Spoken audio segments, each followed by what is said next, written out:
Hello and welcome to your quick news, current event, and stimulus update. In the news today, there may be a new infectious strain of coronavirus. Did Congress really know what they were voting on with this latest bill? We'll check into the status of that stimulus bill, and of course, I'll send you off with some rapid-fire current events at the end of this video.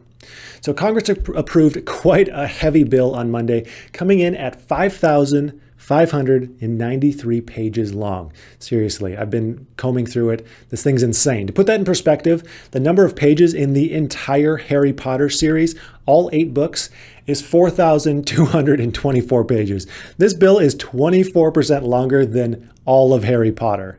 And then to top this off, because the bill was so rushed, there are estimates that lawmakers had around 4 seconds per page to read this bill in order to cast their votes that same night.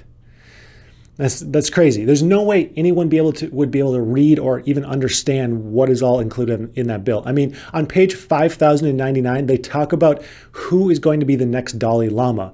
And that's not to mention how it's written is not meant to be easily read. You know, when I digest one of these sections to make a video, I'll read that section 5 to 10 times to get a good sense of going on. It's completely legal mumbo jumbo, references to other paragraphs. It's insane.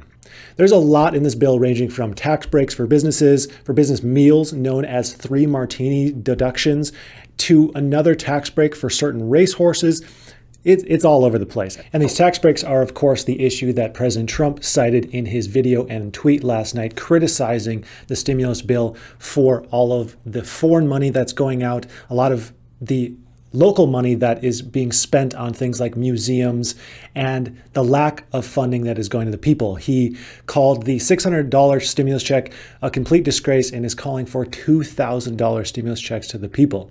Now, if this will happen is a whole nother question, and I'm sure we'll have much more on that later.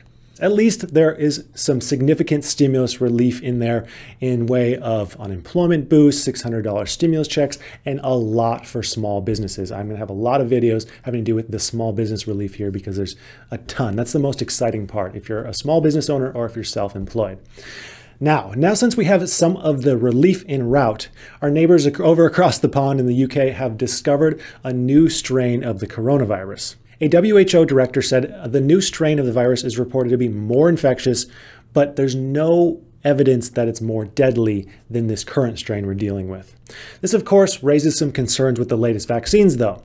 Dr. Mike Ryan, speaking to this, said there's no evidence that the variant will change the value of the vaccines going forward. So that's at least good to hear for now. I hope that ends up being the case. You know, it'd be quite the blow if this new strain comes along and we have to do this entire process again, more sweeping lockdowns and regulations on struggling businesses, people who don't have jobs. Let's not even talk about that. Now, jumping back into some stimulus talk, but first, if you wouldn't mind hitting the like button, subscribing, and giving this video a share, it would be much appreciated. Help me battle that YouTube algorithm. Oh, and also, we have just about a week left for Weeble's offer of 4 free stocks. The link is in the description below. I know a lot of you have taken up that offer. It's an awesome deal. Secretary of the Treasury, Steven Mnuchin, has said people are going to see this money at the beginning of next week. Now that's exciting. Of course, it has to be signed very soon for that to happen, but it's exciting that payments can get out that quickly. So although it won't be here in time for Christmas, it will be showing up in people's accounts as soon as the 27th of December. I have an entire video that breaks down when exactly you can expect your checks based on your specific situation, and I'll have that linked here as well. Now that we have covered all of the bulk, let's cover some current events and get back to our Christmas Eve. A California man dressed up like Santa paraglided to spread some cheer. Now, unfortunately, he flew a little bit low and ended up tangling in some power lines. Reports are saying he yelled, "Ho, ho, holy shit." No, I'm just kidding. I just made that part up. Moving on, dozens of top Treasury email accounts were hacked as a part of a massive cyber espionage campaign. It's suspected to be from the Russians. This was something that I briefly reported on before, and it would appear that the damage is still being addressed here. And that's going to wrap up this video.